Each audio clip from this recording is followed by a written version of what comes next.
Tiens, justement, quand vous reverrez Philippe Bouvard, Julien, j'ai une histoire pour lui. Alors, c'est la fesse droite qui dit à la fesse gauche, dis non, ça pue dans le couloir.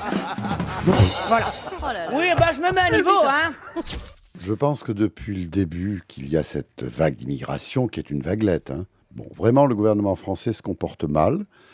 D'abord vis-à-vis de nos partenaires, vis-à-vis de l'Europe et vis-à-vis de ces personnes. Vous savez, au moment où on s'affole pour 2000 réfugiés tunisiens, les Tunisiens, eux, accueillent des dizaines de milliers de réfugiés libyens, du fait d'ailleurs de l'intervention des Occidentaux qui fait qu'à la frontière tunisienne arrive beaucoup de monde et ils les logent et ils leur donnent à manger et ils sont solidaires. Enfin, ce soir, on zappe M6 et X Factor, malgré la présence d'un invité exceptionnel, puisqu'il s'agit ni plus ni moins de Johnny Hallyday.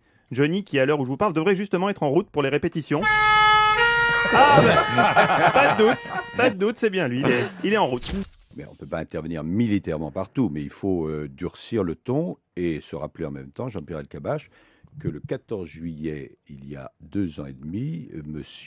Assad était invité en grande pompe de M. Sarkozy. Dans toute l'Europe et aux États-Unis, mais à l'époque, il ne bombardait pas son peuple lui aussi. Je l'ai noté.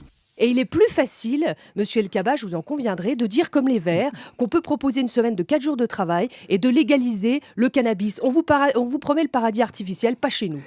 Déjà, faire l'amour à sa femme quand elle a le profil de Pierre Ménès, c'est pas évident. Mais si en plus, la chambre nuptiale est entièrement redécorée en rose nuage, autant essayer d'avoir une érection devant une rediff de Winnie l'ourson.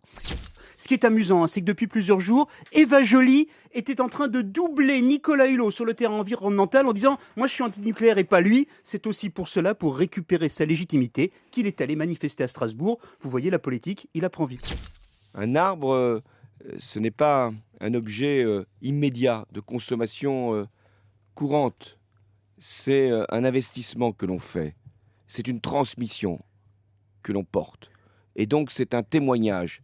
Et c'est finalement aussi une façon d'incarner le rêve français, être capable de faire croître un arbre et de le transmettre aux générations futures. Et François Hollande, c'est quel arbre ? C'est l'arbre qui ne rompt pas.